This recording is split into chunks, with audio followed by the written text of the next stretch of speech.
Les podcasts du Figaro. Jean-Yves Epp, bonjour. Bonjour Quentin. Alors, si je vous demande de me rappeler au bon souvenir d'un professeur exceptionnel qui vous a marqué par ses mots ou par autre chose d'ailleurs, vous pensez à qui instinctivement? Qu'est-ce que vous pouvez me raconter? Alors, le prof dont je me souviens, c'était mon prof de probabilité en prépa HEC qui nous avait fait comprendre les probas avec des balles de ping-pong. Voilà. Ouais, ok. On a envie de l'écouter. Mais on démarrait l'année avec ces balles de ping-pong qui faisaient aller dans un sens ou dans un autre et on comprenait la logique des probabilités.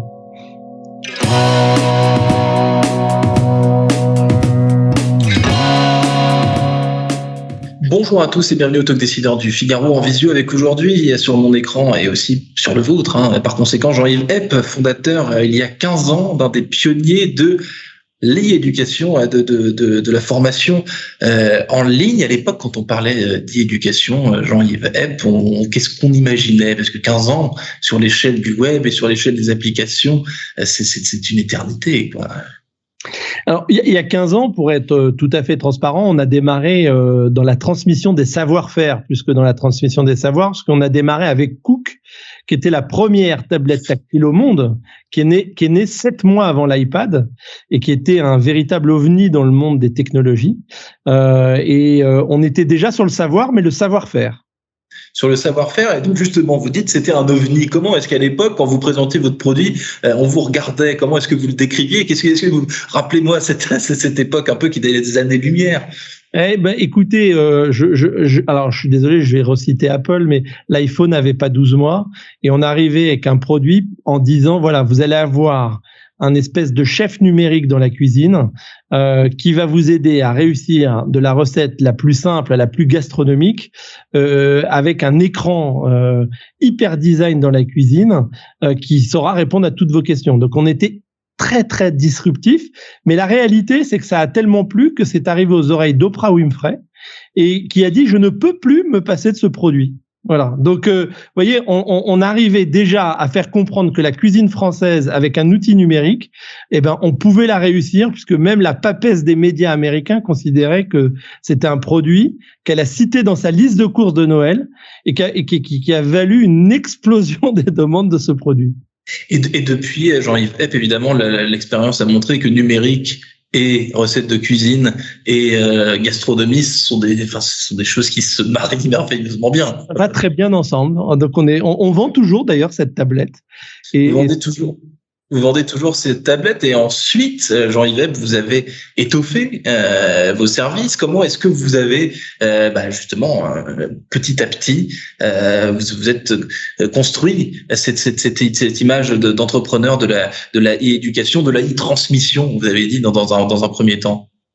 Alors, pour répondre aussi à la fin de votre première question, à l'époque, quand on lance le numérique éducatif, je me souviens d'une conversation avec un ministre qui me disait « Mais Jean-Yves, je t'entends parler d'OS, et nous, on était sous Linux à l'époque, mais c'est quoi un OS? Parce que pour moi, c'est un ouvrier spécialisé. » Tout ça pour vous dire que en 10 ans, le monde a bien changé parce qu'aujourd'hui, tout le monde connaît les différents OS qui font fonctionner les terminaux.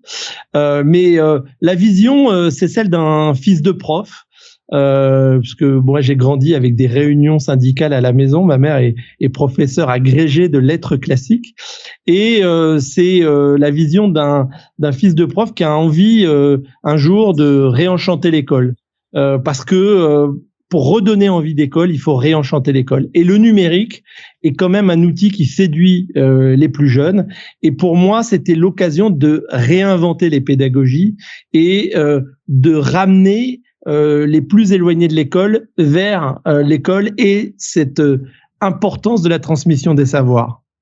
Et on est d'accord, Jean-Yves Epp, que réenchanter l'école, ça ne se fait pas sans les professeurs. Votre maman vous écoute et écoute attentivement votre réponse. Les professeurs, leur talent, leur passion et leur personnalité, ça reste qu'il y a encore de mieux, même sur Internet, pour faire passer des messages ou pour enseigner. Je ne sais pas si les balles de ping-pong auraient été aussi efficaces dans un cours en ligne, mais vous voyez ce que je veux dire.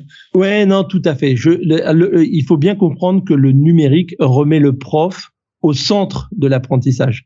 Il devient non pas le garde d'enfant qui doit descendre un programme, mais celui qui accompagne cette transmission. C'est celui qui va être central dans l'apprentissage. Et le numérique, c'est un outil facilitateur pour faire ce qu'on appelle de la pédagogie différenciée, c'est-à-dire adapter la vitesse d'apprentissage à l'enfant. Faire en sorte que pour les enfants les plus précoces, en une demi-répétition, il a compris, il avance. Et pour les enfants plus en difficulté, on va faire 15, 20 répétitions, mais il va acquérir le savoir dont il a besoin. Et c'est ça la force du numérique, c'est cette capacité de s'adapter à chaque public pour laisser le moins possible d'enfants sur le bord de la route. Est-ce que vous diriez, Jean-Yves Epp, parce qu'il y a quelques études qui sont sorties, et donc je vais faire un parallèle qui a peut-être aucun sens, vous allez me le confirmer ou me l'infirmer, mais on dit que dans une réunion à distance en ligne, les timides sont plus favorisés que pendant les réunions physiques, c'est-à-dire quand on est tous ensemble, il y a une espèce de vertige pour les gens timides de prendre la parole, d'oser discuter, d'oser se montrer, alors que sur un cours en ligne, on est certains, c'est pas tout le monde évidemment, sont plus à l'aise. Ça met certains profils plus à l'aise, et donc par conséquent, ça permet des progrès qui n'auraient pas lieu d'être sinon. Alors, il suffit de regarder les réseaux sociaux pour comprendre que le numérique désinhibe. Alors, parfois, beaucoup trop. C'est-à-dire que vous allez voir des gens tenir des propos qui ne tiendraient certainement pas en physique en face d'une personne. Des insultes, des mots très désagréables. Bon, maintenant, si on regarde le bon côté des choses, effectivement, le numérique peut faciliter la prise de parole, la participation de gens qui n'oseraient pas le faire. Nous, quand on a démarré, c'est-à-dire à peu près en 2011-2012, la matière où ça s'est le plus vu, c'est les cours de langue. Dans les cours de langue, vous savez, il y avait toujours 2 ou 3 têtes de classe qui avaient eu la chance d'aller aux États-Unis, en Allemagne, en Italie, qui pouvaient prendre la parole. Là, avec le numérique, tout le monde prend la parole, tout le monde peut participer. On peut dire d'ailleurs que le cours de langue, vous êtes en train de raviver des vieux souvenirs, le cours de langue, c'est le cours intimidant par excellence. Tout à fait, parce qu'on a peur de son accent. Et en fait, on se rend compte quand on va aux États-Unis qu'on s'en moque un peu. C'est un pays d'immigration. On s'en moque un peu de l'accent que vous avez. Et très clairement, nous, ce qu'on a vu dès le départ, c'est que dans les cours d'anglais, les cours d'allemand, les gens n'avaient plus peur, les gamins n'avaient plus peur de parler à la tablette ou au PC pour répéter ce que la machine lui demandait de faire. Ce qui n'enlevait pas le prof. Le prof avait justement la possibilité d'écouter tous les élèves. Parce que les outils qu'on développe permettent à un enseignant de dire celui qui est sur cette tablette, il est en train de dérouler son cours d'anglais. Celui-là, il a plus de mal. Je vais venir à côté de lui pour l'aider. Mais tout le monde participe. Donc, c'est vraiment un outil d'inclusion, le numérique.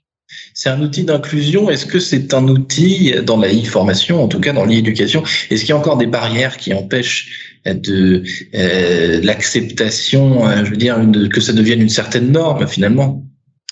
Alors, il y a eu, jusqu'avant le Covid, beaucoup de mythes autour du numérique. C'est-à-dire, on disait, il y a trop d'écrans. Donc, en fait, on rattachait la e-éducation à l'écran. Ce qui est une hérésie, parce que c'est, encore une fois, on disait pas quand il y avait des livres, il y a trop de livres, il lit trop. C'est qu'un support, c'est un accompagnement, et il faut le voir comme ça. Donc, il y a eu, avant le Covid, cette logique-là. Depuis le Covid, ça a vraiment changé. Parce que, Jean-Yves Epp, vous posez le doigt sur un paradoxe de notre époque, c'est-à-dire que on est tous adultes, évidemment, surtout adolescents aussi, avec des écrans, mais il y a cette espèce de diabolisation de l'écran, notamment pour les plus jeunes enfants, où il y a, ce qui est encore autre chose, mais la télévision chez certaines familles n'a plus lieu d'être, elle n'est plus dans les foyers. Les écrans pour les petits sont diabolisés, c'est-à-dire qu'on essaie de de les en tenir éloignés. Est-ce que tout ça n'est pas un peu paradoxal finalement comme ambiance? On est dans ça vous aura pas échappé, dans une société de la communication. Et aujourd'hui, la communication, elle se fait à travers des écrans pour l'essentiel, que ce soit des smartphones, des tablettes, des PC, des télévisions, parce qu'il en existe encore, même si on veut supprimer la redevance audiovisuelle, il existe encore un certain nombre de télés. Mais si vous voulez, c'est bien là le rôle de l'école. L'école doit apprendre l'usage modéré et intelligent des écrans. Et c'est bien à l'école qu'on va apprendre de la même façon qu'on apprend l'alphabet, qu'on va apprendre comment fonctionne le numérique. C'est presque pire finalement de laisser les enfants utiliser TikTok ou WhatsApp sans leur apprendre ce qu'il y a derrière. Donc l'écran à l'école, c'est l'occasion de dire comment on s'en sert. Est-ce qu'il y a une culture française de l'écran, Jean-Yves Hepp, et une culture française de l'e-éducation, ce qu'on vient un peu de décrire d'ailleurs, ce rapport à l'écran, la perception de l'écran? Est-ce qu'il y a des choses qui vous inspirent sur ce côté français lié à l'écran, lié à l'e-éducation? Depuis 15 ans que vous faites ce métier.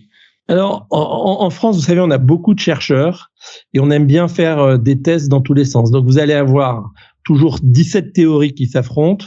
Donc, sur les écrans, ça n'y échappe pas. C'est mauvais, c'est bon, il faut faire tant d'heures à tel âge. Voilà. L'important, c'est l'utilisation raisonnée, mais c'est comme pour tout. Des technologies que vous faites. Alors, est-ce qu'il y a une particularité française? Oui, cette volonté de faire des études et des recherches en tout, là où les Asiatiques et les Américains se sont plongés à corps perdu dans les technologies pour aller plus vite dans l'apprentissage. Jean-Yves Hepp, merci infiniment d'avoir répondu à mes questions pour le Talk Décideur du Figaro. Je vous souhaite une excellente fin de journée et donc je vous laisse à vos cours en ligne. À bientôt. Merci Quentin. Au revoir.